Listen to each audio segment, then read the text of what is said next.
Warning: the content of the video that you are about to watch pertains to the harvest of fur-bearing wildlife through the practice of ethical, sound wildlife management of modern-day trapping. If this bothers you, if it triggers you in any way, shape, or form, please leave this channel now. Hey trappers, Dale Billingsley here, Billingsley Brand Lures. Guys, we decided that we would do a catch, clean, and cook video with a Nutria. So we're going to get things set up here, and I'm going to skin at least part of this rat. I'm not going to probably skin the whole thing, just from the back of the rib cage back to his hind quarters, because that's about all there is there to eat anyway. So let me set things up here and we'll get started. All right, guys, we've got our rat here. Just caught him this morning, so we're going to get started skinning him. Mike, would you be so kind as to hand me a knife, please? Yeah. That'll work. I probably need sharpened. I used it. Okay. All right, Mike used the knife, so he probably says it needs sharpened, which I skinned a beaver with it, so I can understand that. You gotta get the funk out of the sharpener first.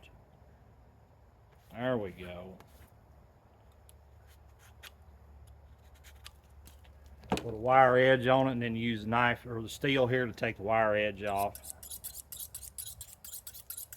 Anyway, there's that. So, come in here, you skin a Nutria just the same way you would skin a mink or a coon or a muskrat or anything else. Just make the opening cut down along the back there, behind quarters. And you skin them the same exact way.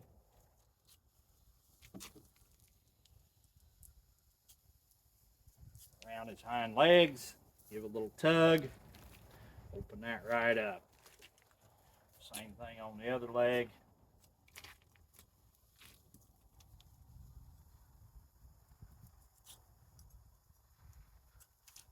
That off, give a little tug.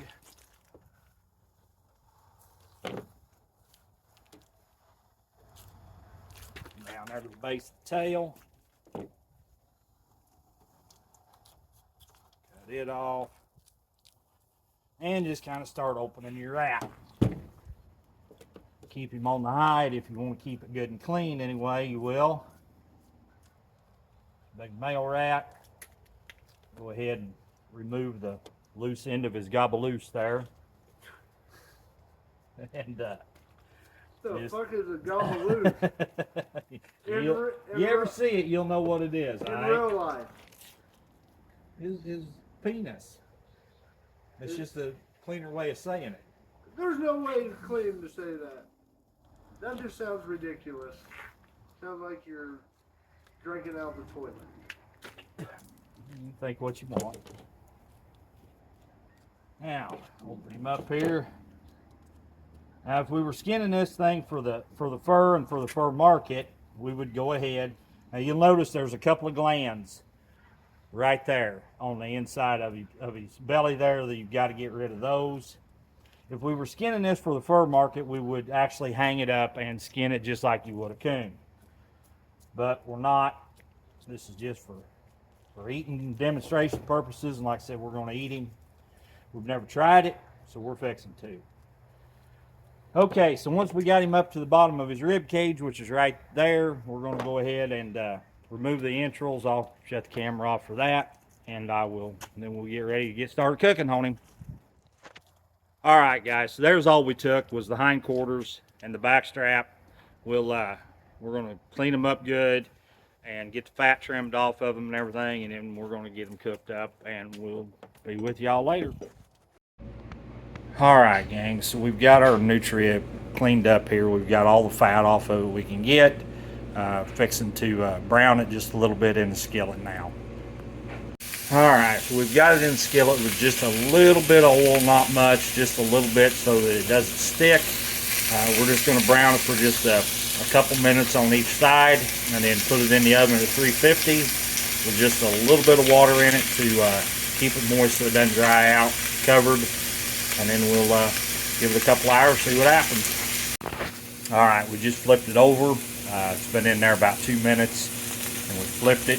I'll give this side over here 2 minutes, and then we'll take it out, slide it in the oven.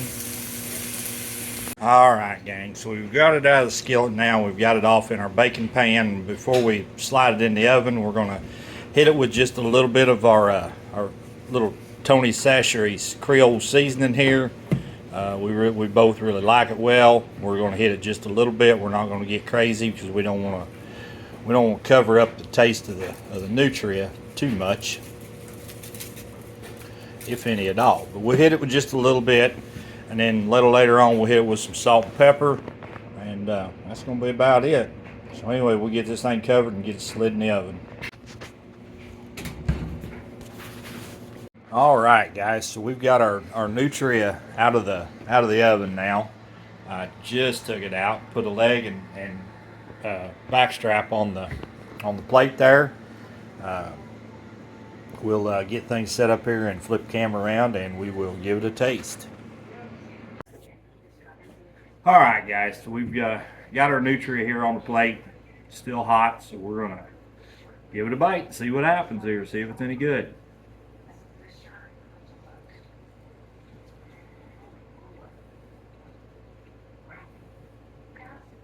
It tastes a lot like beaver, guys. There ain't a whole lot of difference there. I think if you put some barbecue sauce on it, just like you would a beaver, I don't think you'd ever tell the difference. Very good, very mild. I wouldn't turn it down by any means. So anyway, I want to thank you all for watching. I sure do appreciate it. If you would please just hit that thumbs up for me. That's all I'm asking. Once again, this is Dale Billingsley with another one. Signing out.